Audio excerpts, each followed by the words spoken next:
Howdy doody, conquer athlete. Welcome The fuck was that? to welcome. I don't know, dude. These Just roll it. introductions Roll are it. so We're so not- ridiculous. Yeah, welcome Howdy to another doody. episode of the Conquer Athlete podcast. Dude, I've been watching too much Toy Story with my kid. All these like Disney movies they're messing with my brain. What's your Disney movie go-to? Dude, I'm all monsters. I actually really like Monsters University or 2.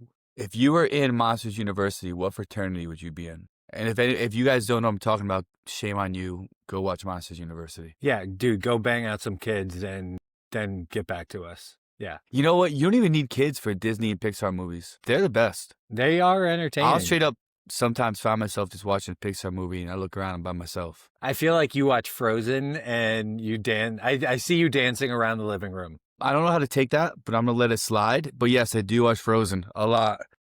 I bet. Frozen, Moana. Moana's really good. I like Moana bit 1 better than Moana 2. Yeah, Moana 2 wasn't that. Do you know what was Didn't do that good? anything for Moana me. 2 was the music production was lesser quality. Yeah, I could see that. Yeah, I'm All right, interested. Fraternity. Dude, I feel like I'd be like mid-range. Like, I mean, Uzma Kappa, like whatever, a bunch of nerds. Like, I feel like I'm a little bit cooler than that. But then you have whatever, the like high end, I think that's like Roar or something like that. Like, they're definitely way too bro-y for me. For Like, you. Yeah. I couldn't handle that. I would definitely be some like mid-range fraternity where I could like do a bunch of dumb shit, but still fly under the radar. Like, that's Yeah. realistically where I want to live my life. I feel like Uzma Kappas, though, they're on the up and up. I mean, they are on the up and up. Yeah, You got Sully. but dude, Sully's going to sell out. He never did, though. And Sully would crush anybody. Yeah, but Sully lacks integrity. You think so? Not when it's said and done. Bro, He brings it back. I don't know. Dude, you burn the bridge, you're dead to me. That's it. One spark on a bridge, and there's no crossing the Ryan Bucciantini No. bridge again. No, it's done. Like, it's done. I'm over it. Life's too short. I don't want to hear your bullshit apology. All Just right. don't Fair do enough. me wrong. Just don't do me wrong. I got 3 names for you. First phrase or word that comes to mind: Zendaya, No. Sabrina Carpenter. Sabrina Carpenter. Christina's just laughing at me. Who I don't know who it is. Fair enough. I don't know. Next I have name, no take idea. too long.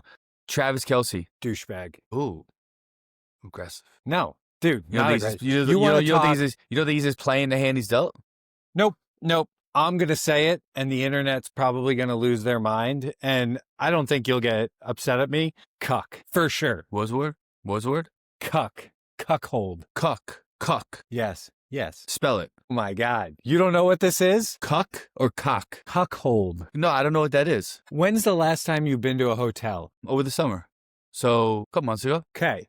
Do you know what the cuck chair is? No. There's always a random chair in one of the corners of the hotel room that Okay. nobody actually uses that Ever. is only designed to watch your wife get turned out. What? Yeah, dude. The cuck chair is 100% a real thing. Travis Kelce, 100% full on cuck. Where does the word cuck come into play? I don't know, dude. I am not the dictionary of porn terms. That's a porn term, not like an Urban Dictionary term. Now, let's see. Let's So look this up for the cuck people. chair. So if you're a couple, and you're like, hey, I want to watch you get twisted out by another dude. You're gonna go to a hotel and you're gonna sit in that chair. Yeah. That's its usage. Yeah, that's why you never sit in it. And that's why it's always leather. I always sit in that chair when I do work. Damn. My God. Chat What is- GPTing this. Yep. What does definition say? It's thinking. Stand by. What? No. This, See, no. Chat GPT doesn't know.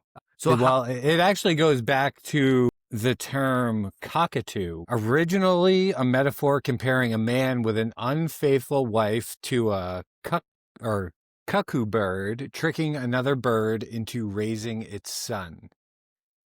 Raising it.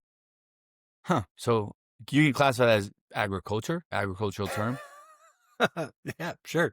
Yeah. So okay, Yeah. how do you use that in a sentence describing Travis Kelce? Travis Kelce, you're a cuck chair. No, Travis Kelce, you're a cuckold. Yeah.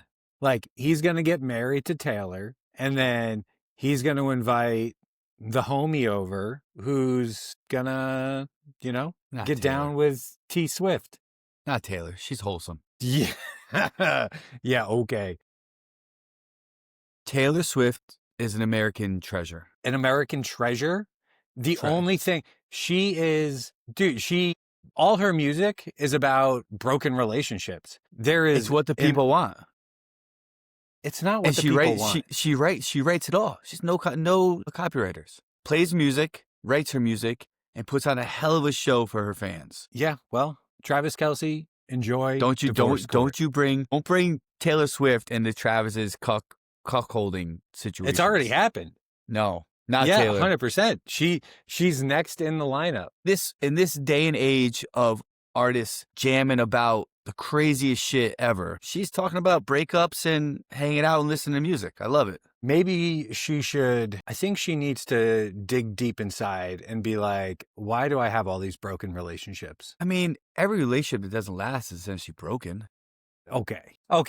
There's going to be a part 2 to this. I'm going to do some market research. I'm going to figure out how many relationships it's actually been. And we're going to we're going to get into the analytics. Bro, it's just because she's famous. You could pull anybody off the street and be like, all right, before you got married, how many relationships you been on? They'd be like, I don't know, 10 or 15. That's a lot of songs. 15 songs has to be sub 10% of all her songs. Yeah, but it's like, she might make 10 songs off one dude. What about Romeo and who wants to be married to that? I mean, she's a billionaire. Like Travis Kelce needs any money anymore. I think she's a national treasure. I think we need to It would be cool with me if she fell off the fucking face of the earth and never to be seen again. I wouldn't mind there being a national Taylor Swift day. There is zero chance we're ever going to agree with this, and her music should be erased off the planet.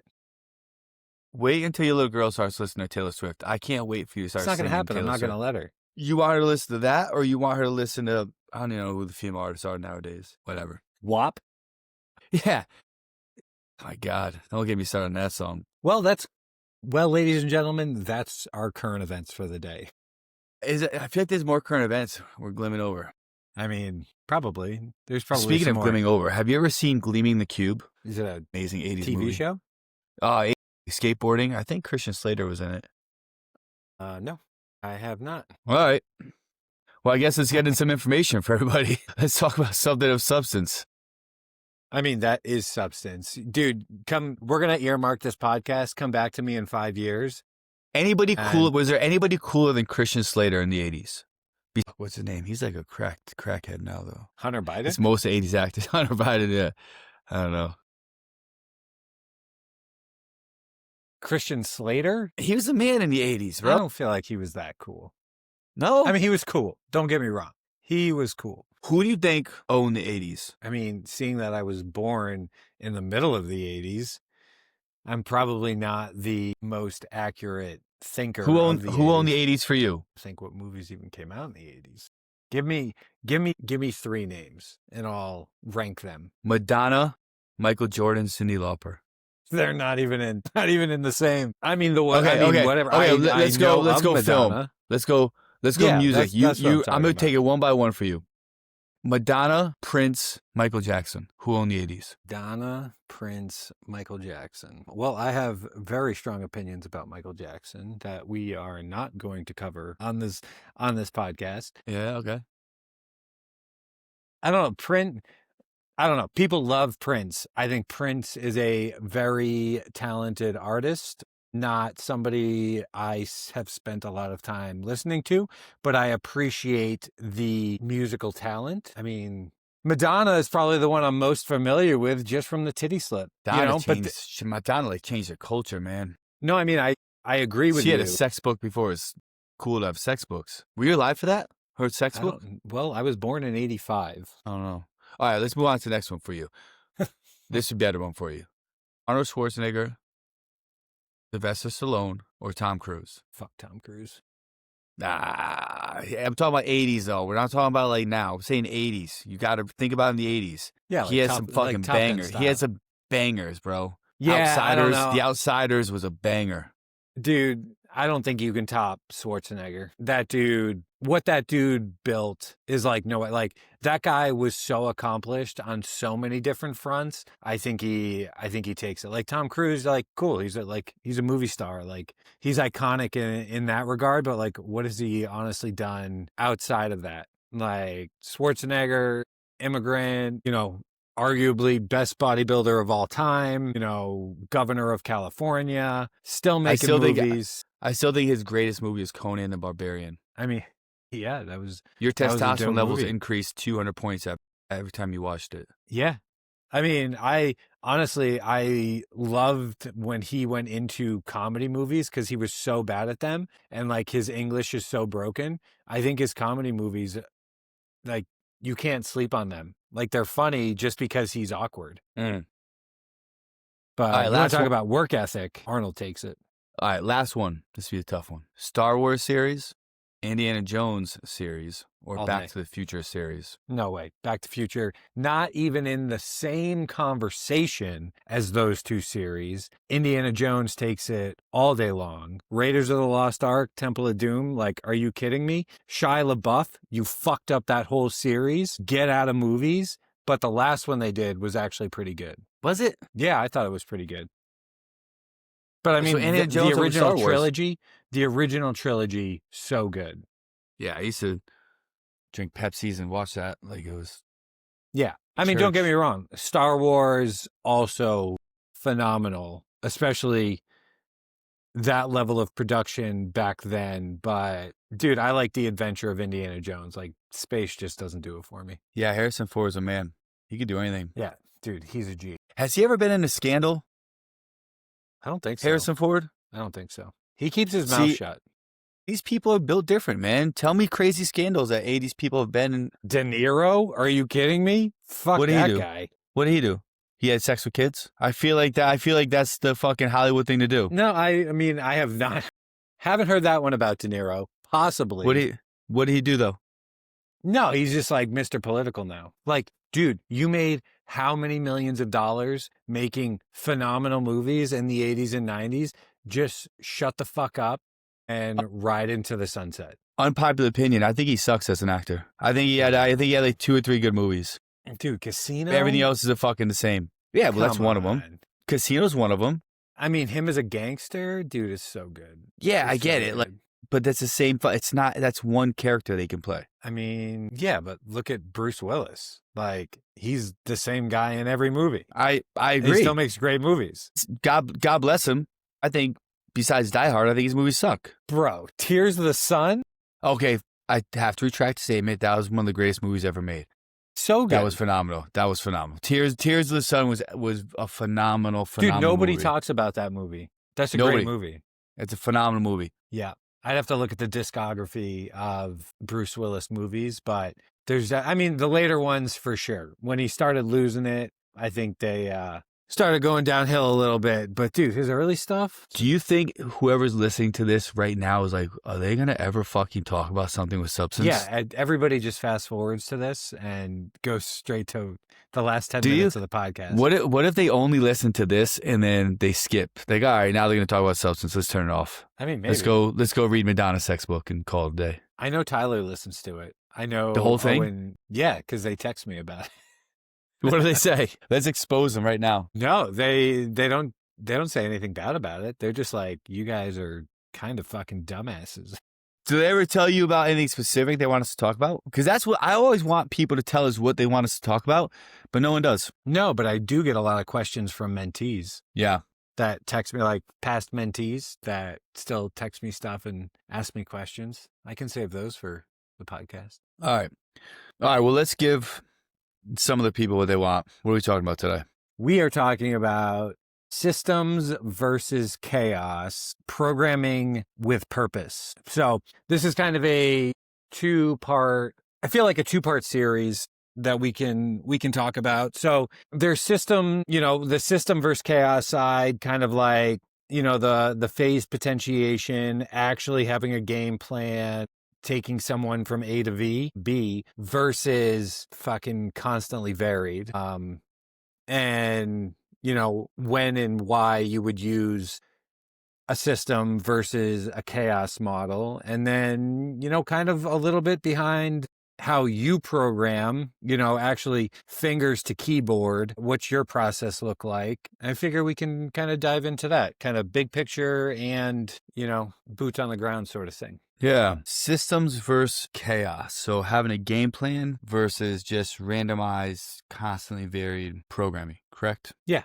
And then we're going to talk about what our thoughts are around this, or when they each could be used in our opinions to be effective. Like, what's the specific angle that we're diving into? Yeah, I think I want to help people understand the difference in timeline of the season and why constantly varied should not be the bulk of your training time, but it does have a place in the calendar cycle. Is it still the bulk of people's training time nowadays? Do you think? Like, I do. and that's a genuine question from me.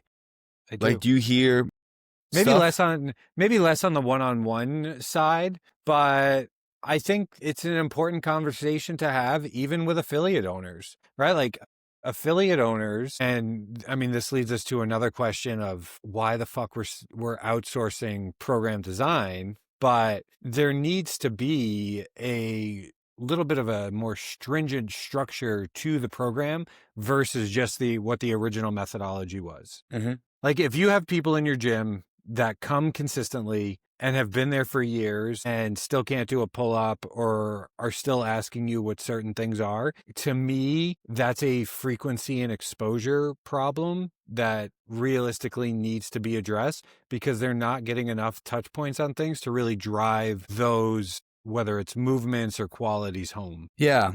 I'm going to talk about constantly varied first with this. When do I think that there's a time for constantly varied inside of a program? I mean, not too often, in my opinion. So I think like if I were just to start spitfiring off my head with inside this question or this concept that we're going to be talking about, some possible times where it could be effective would be with individuals looking to improve their GPP, and all you're trying to do is just give them exposure and touches around variance to create some baseline level of A, awareness, B, fitness, right? And then trying to just, once you create this baseline level, then being able to narrow down, okay, like what am I going to work on? What I got to build on first? What's the lowest hanging fruit?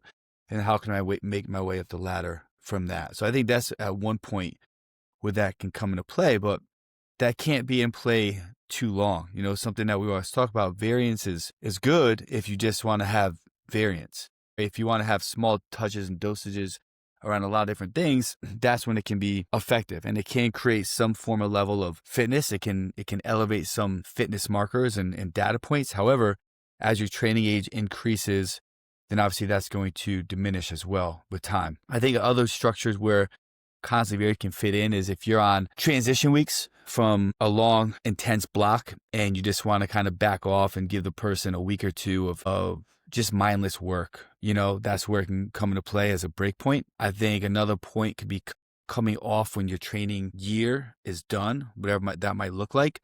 And like, all right, we're going to take like a month or a couple weeks and we're just going to have some fun. We're going to do a bunch of different stuff with no rhyme or reason, just to keep your fitness there, keep everything engaged, but not have your brain so locked into specific demands and data points. So to me, I kind of see those as my top 3 areas of where I think constantly varied can have an effective role inside of a program.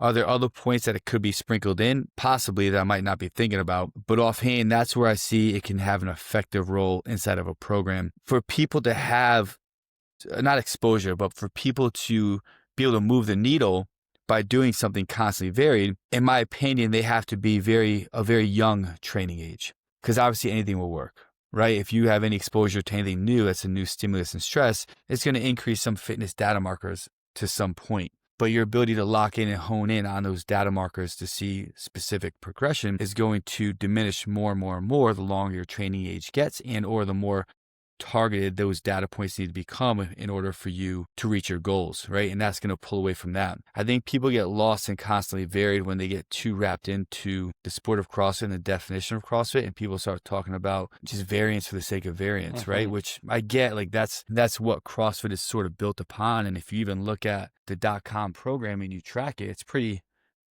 varied. I'm not shitting on it. I'm not saying it's right or wrong. I'm just telling people, if you have a specific goal and you want to work on things that you need to work on, that's not the best way to go about it. If you're like, hey, I don't really care what my goal is. I just want to get into the gym. I want to move around and sweat. I don't really care what happens from that point. Well, okay, well, go have fun, right? Do that. In my opinion, there's nothing wrong with that. So you have to make sure that your actions are matching what your intent is. So from a programming standpoint, that's where I say constantly varied can fit in from an effective standpoint. Let me hand this mic over to you. What do you say? No, the question I want you to elaborate on is exactly that, this word of variance. And I think where people really go wrong is they conflate constantly varied with exercise variation or exercise selection. And when we start looking at variance, like variance and exercise selection can be a very potent and very powerful tool to keep physiological adaptation happening. Like you can only do the same movement for so long before that athlete's going to stall out, before you have to add in some sort of, range of motion variation, some sort of setup variation, some sort of pull variation, or like something like that to keep the athlete progressing. And I think if more people in the sport started looking at variation from those perspectives, they would build stronger, more well-rounded, and honestly more durable athletes versus this idea of constantly varied.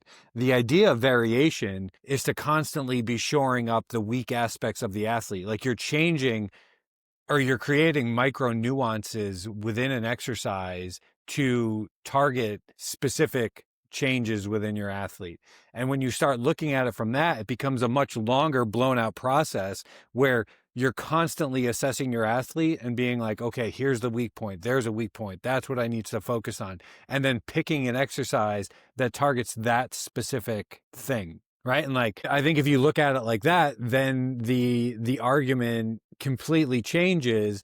And now you're looking at much longer exercise progressions, and we're getting outside of this world of constantly changing shit and feeding, people's inability to just focus on one thing. I think that's, I'll kind of deviate from that statement a little bit. I think that's one of the bigger problems that, affiliate owners or, programmers deal with, is they're afraid of people leaving because of a lack of variance. Like people enjoy the variance, but if you don't have a conversation with them, they don't understand that they may not actually get better with all that variation. So it really comes down to a conversation of like, hey, what means more to you? Exactly like what you're saying. Like, do you want to see progress, or do you just want to come into the gym and sweat? And if you honestly want to just come into the gym and sweat and move, I feel like a boot camp style training is actually probably better for you because the loads are going to be a little bit lower. It's just about the metabolic output.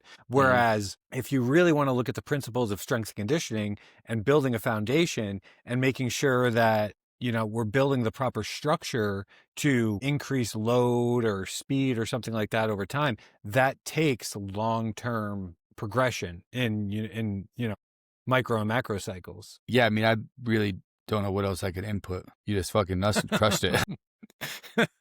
I mean, you broke it down, right? To the point I think everybody could understand. It's like, if you're truly trying to progress, well, what is variance? And which you clearly just outlined. It's true variance from a strength conditioning perspective and a principle perspective comes down to adjusting tempo or intensity or volume or slight modification of exercise selection and a few other things, but they all still target what that goal is, like what that KPI is for what you're trying to move the needle to. What you got to do, what you have to do is understand that every 4 to 6 weeks, your body's going to have formed some type of, hopefully, adaptation to the stimulus that's being put upon it. And if you don't add some form of variance that's still tracking you in the right direction towards your goal, well, then your ability to make progress and adaptation is going to slow down because your body's getting used to doing the same thing over and over and over again. And that's what that principle comes into play. It's not saying, hey, I got to get stronger at a 3-rep max back squat because that's a competition I'm doing this year and that's going to be there. And then saying, okay, I'm going to do a 3-rep max back squat for these 4 weeks. And then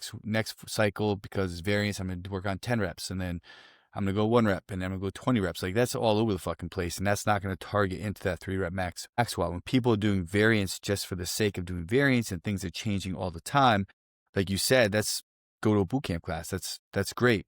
But if you're saying, hey, I need specific goals to reach, I got to, even if it comes down to aesthetics and you're talking about weight loss, you're talking about dropping body fat percentage, you're talking about increasing, chest circumference, who knows, right? You still have to have targeted focus towards that. That's not just doing whatever the fuck you want to do, thinking you're going to reach your goal, especially as your training age increases, because your body's ability to create a stimulus that can create adaptation gets harder and harder and harder. So when you're looking to move the needle, the longer you've been training, you have to put in a lot more work and a lot more targeted work just to move the needle, like one small marker, right? Either way, it takes a lot more work and a lot more focus. So people really got to keep that in mind when they think about programming, and even for affiliates as well. Like you were talking about, I like to keep affiliates inside 4 to 6 week training blocks. And I've always done my own programming for affiliate. I know you do too. Yeah. When you outsource it, if you outsource your program, I'm going to talk about 2 different forms of outsourcing, right? One form of outsourcing is if you're like, hey, Conquer Athlete, here's my affiliate. I have 150 members. Here's the equipment. Here's my ideal client. This is the type of people we have come to the gym. These are people I want in my gym. Can you create a customized program for me just because programming is not my thing? My coach is still young and experienced, and I want to make sure I'm doing the right stuff for them. Like to me, that's an adequate level of outsourcing a program, because when you're in communication with a coach, and the person is writing a specific program for your affiliate, you're going to be able to hone in on the focus of your avatars in there.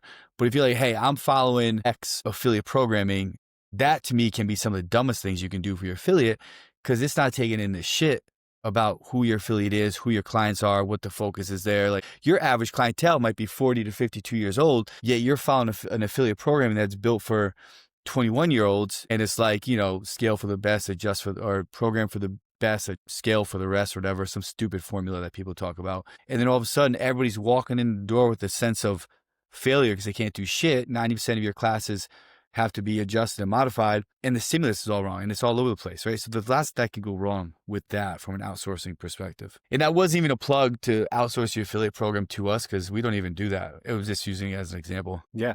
Yeah, I completely agree. Program design always needs to be individualized on some level. And I think there's even ways, like there's ways to do it inside of, your example of saying, like, if we were going to program for your gym, you have to take it to a whole nother level of, okay, like I know your member, I know your equipment, I know like the style of program you want to run and things like that. To really write a comprehensive program, you need to take into account the different levels of athletes, right? This like program for the rest or program for the best and scale for the rest, I completely agree with you, is a dumb concept. It's beginner, intermediate, and advanced. And how do you write a singular piece that you can now evolve to biological age, to training age, and skill set? And there is an art in that, and it takes a lot of time. You can make group or affiliate style programming super potent if you think about it from that regard, and not just write for the best people in your gym and scale down, but certain athletes are going to respond to different volume prescriptions, different intensity prescriptions. And I'm actually a big advocate of, I think it should be a requirement of affiliate owners to write their own program, because you actually learn how different people respond to different things that you write. Like you should understand that if you have like a high enemy athlete versus a low enemy athlete, and you're just prescribing a standard 5x5, like what is going to be the potential impact of that prescription on these two athletes? It may not be enough volume for one athlete. It may be significantly too much volume for another athlete. And now you're on polar ends of the spectrum with two completely different problems. Yeah. Right? One's not stressed enough, the other's stressed too much, and now you're not creating any sort of positive adaptation. Yeah, and affiliates just run different too, right? Like some affiliates like to have less programmed and do more talking, hanging out, or coaching. Some affiliates, based upon the length of their members there, they have more stuff put in because people want to move more and kind of do more stuff. So you really got to hone in on these little components. And then coaching is huge within inside the affiliate, because within inside a class of 10, you're going to have possibility of 10 different learning styles, and that creates 10 different coaching parameters to go through to get people to hit the proper prescription, right? What's being dosed to them. There's a lot that can go into that. I think taking a step back and going to the game plan, right? Systems versus chaos. I know we've talked about the game plan a lot in our discussions around constantly varied and the hows and the whens to put it in, and even if you should put it in. I think that's one area I'm going to flip back to constantly varied, because I just had this thought process as I was talking. I think there's one area that coaches can get better in is understanding how to program in transition weeks, specifically coming off of a competition. When your training season is done, what should that programming look like for the athlete over that next week or 2 weeks or 3 weeks or 4 weeks or 5 weeks, depending upon the intensity of that competition phase, the stress put on them within inside that competition, and what the timeline is for that next step. And that's a very, very important stage for athletes, because if you dose them incorrectly and they're in this time frame of still being smashed neurologically and metabolically from that competition, you can put them in a hole and set them back even farther within inside the training. If you just kind of like don't program anything and do what I've seen sometimes, where it's like do whatever you want, they might do too fucking much, right? And they still might put themselves in a hole, right? So coaches gotta not take the easy route out at that moment, and understand what that athlete needs, understands the stress and the demand that's put on that competition, and know what constantly varied should look like for them. Because the main point when you come out of that training phase parameter block is recovery of the nervous system, recovery of the metabolic system, getting some form as close as they can back to homeostasis from a hormonal perspective, internal perspective, and having their joints and tendons be in a position where they feel healthy and ready to go again. So they're not trying to hang on by a shoestring starting from week 1 of the upcoming training year. Yeah. I mean, I think you tie that entire statement back to having a system of what does your process look like post-competition? Are we scheduling a call? What are we doing? Are we setting some boundaries around what training's going to look like? What sort of communication do I want to have post-competition with my athletes? Like, what does the reflection period look like? Like you can just bucket all of this into having a system, and I don't think you can honestly have enough systems. Like you should look at every sort of block of training or phase of training and figure out what touch points do I need? What am I saying to my athletes? What sort of feedback do I need from my athletes? What sort of, KPIs or data points do I need from my athletes to realistically write the next phase of training? And, does my athlete have the proper limits? To your example, just being like, hey, don't do anything, or like, you gotta have guardrails. Have at it. Yeah. Like athletes are they're a bowling alley, and you got to put the bumpers up, right? So they stay in the lane and don't deviate too far outside of that or start throwing bowling balls into the ceiling, because they will do it. They will. They're all about it. Yeah. They will. So especially if they're still like ramped up. I'm like, I gotta go. It's like, just we gotta downshift, put in cruise, relax a little bit. Yeah. I actually think it's a bigger ordeal if they don't perform the way they want to perform. And then they're just like, it's this like redemption mentality where they're like, I got to get back on the horse. I got to start training. I got to keep hitting it hard. And that's when they kind of hurt themselves long term. And you know what? Like, whether we want to end it here or not, I just looked at the time. I actually got to pick up my daughter from daycare in like 25 minutes. But here's a thought process. There's a lot of people in the online programming space, not just in CrossFit, in every fucking genre, who should not be doing online programming, plain and simple. And I know people might bark back like, well, you got to start somewhere. Like, I understand that, but I think there's got to be more conversations and discussions and realization around like where people are, people understanding what their knowledge base is and working with the people that fit what their knowledge base is, and then growing as you learn from there. I think with this crazy world of online business and online programming and all this stuff, it's like people are stealing people's programs, pulling shit off fucking chat GPT, and it's like, it's a crazy world, and people are buying it because it's a cheaper price, but they're working with someone who doesn't know what the fuck they're doing or what the fuck they're talking about, and it's like the wild, wild west for online coaching right now, and people got to be careful with that out there. Yeah, I mean, go and look at the most basic models. Like, go and look at some sort of like linear periodization or some like block periodization conditioning program and start there. A system or a process where there isn't a lot of interference. That, I think, is where people get confused and they start thinking they can just, do some weightlifting, do some gymnastics, do some strength, and then do some conditioning, and that's going to be like a well-structured program. Well, there's a lot more that goes into that. And if you can just start with the least amount of interference, which this entire sport is interference, get back to basic strength conditioning, get really, really good at that, and how to create adaptations for beginner, intermediate, and advanced, you're setting yourself up really, really well to step into the online space. I think one of the best things people can do if they are newer coaches is to have, we talk about this all the time, is to have true mentors that can help guide them with programming and understanding. When I first got into the space, there weren't mentorships popping up all over the place like there are now. I used to mentor with strength coaches who had nothing to do with the sport of CrossFit and have them look at my programs and like, how can I make this better? I remember one time I was working with Eric Cressy and I would show him a CrossFit program and he'd be like, just fucking tear their shoulders off, right? And I had to give some explanation around like what it was, but I still like rip my program apart, tell me how it can be better. Like, I don't know, you don't know what you don't know. And the only way you can understand what you know more, hopefully it's not by hurting people, but by having other people who know more than you check it out, right? And learn and grow from that.